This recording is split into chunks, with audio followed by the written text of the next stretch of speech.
I now give the floor to Mr. Hans Grundberg. Thank you, Mr. President. Mr. President, I have repeatedly emphasized to this Council that stability in Yemen cannot be separated from the wider dynamics of the region. Yemen's unresolved conflict is like a fault line, sending tremors across its borders and amplifying existing regional rivalries.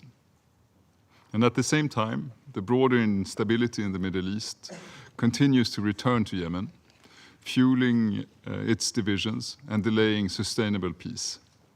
In other words, Yemen is both a mirror and a magnifier of the region's volatility. Left unaddressed, its conflict will perpetuate tension far beyond Yemen. And conversely, without addressing the sources of the region's instability, Yemen's peace process will remain fragile. Stability in one arena depends on progress in the other. Today, neither can advance in isolation. Against the backdrop of the war in Gaza, we are seeing an alarming and dangerous intensification of hostilities between Ansar Allah and Israel. Ansar Allah has continued to target Israel with numerous drones and missiles, attacks which have reportedly resulted in civilian injuries and impacted a civilian airport. And likewise, in August and September, we have seen several Israeli strikes in Sana'a and other areas controlled by Ansar Allah, which have reportedly killed numerous civilians.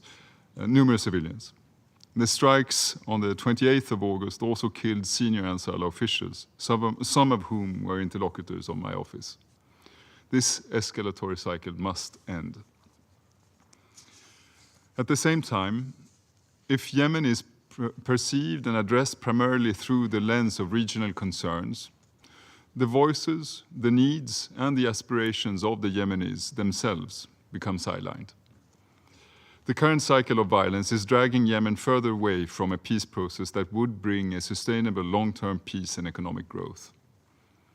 We need to get the focus back on Yemen, focus on both its internal challenges and on unlocking its great potential.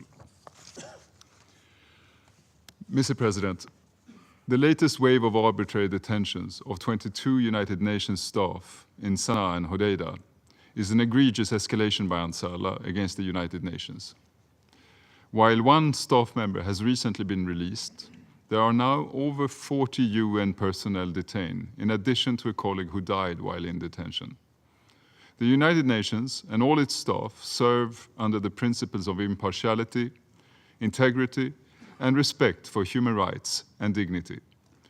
Their unacceptable arrests, the forced entry into UN premises, and the seizure of UN property in violation of international law endangers the United Nations' very ability to advance peace efforts and deliver humanitarian support to the Yemeni people.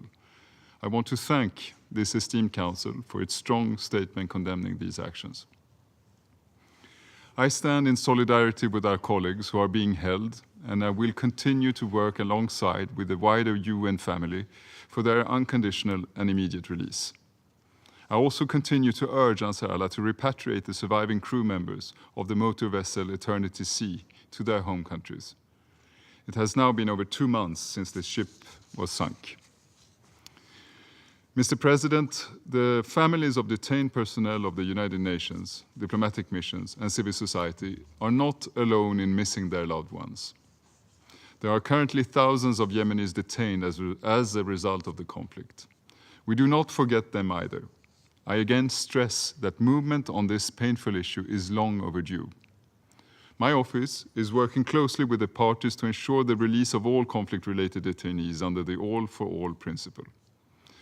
Turning to the front lines in Yemen, while relative calm and stability continues to hold, recent military activity in areas such as Al-Dale, Marib, and Taiz serve as a warning that miscalculations from either party could trigger a return to full-scale conflict. The consequences of war would be devastating for Yemen and the wider region. We must therefore continue efforts to de-escalate tension along the front lines and maintain a meaningful security dialogue with all relevant actors. The productive engagement by government of Yemen's military representatives, as well as those from the wider region, under the auspices of the Military Coordination Committee, remains vital for maintaining open lines of communication and confidence building among the parties. The opening and securing of some of the key roads across the country in the last year demonstrate that cooperation is possible. We must continue to build on these entry points. Over the past month, we have seen how the work of the government of Yemen has helped improve the Yemeni economy, with hard-won gains to the value of the currency and a commensurate reduction in the cost of living for Yemenis. My office has recently engaged extensively with the governor of the Central Bank of Yemen in Aden, ministers in the government of Yemen, and a wide range of private sector representatives. I welcome the depth and constructiveness of the dialogue and the focus on good governance, ensuring that economic stabilization is sustainable. My office stands ready to continue engagement on these economic issues with both parties.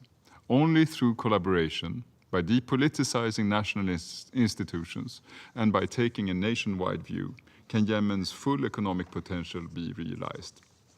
Mr. President, in recent weeks, I held discussions with many Yemeni interlocutors, including from the government of Yemen and Ansar Allah, with representatives of regional countries, including Saudi Arabia, Oman, and the United Arab Emirates, as well as with representatives of the broader international community.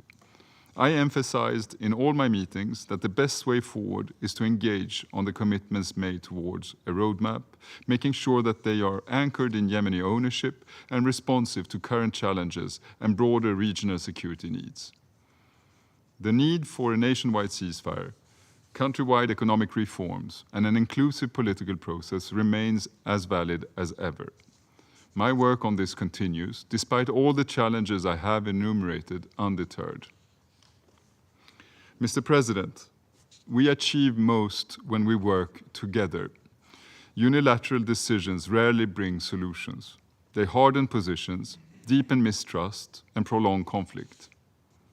In moments of heightened tension, keeping channels of communication open is not a sign of weakness, but of leadership and responsibility. Dialogue, however difficult, is the only viable path to bridge divides and to move forward. My message to all Yemeni leaders is that the United Nations remain committed to working with you towards de-escalation, dialogue, and a long-term, Yemeni-led, inclusive political settlement. This is how we can ensure stability and prosperity for Yemen. It is possible, but it requires a conscious step back from where we are now. I want to thank the members of this Council again for their united and steadfast support for this goal, and for your role in supporting an agreement that is credible for Yemenis, supported by the region, and insulated from wider geopolitical shocks. Thank you very much, Mr. President. I thank Mr. Grundberg for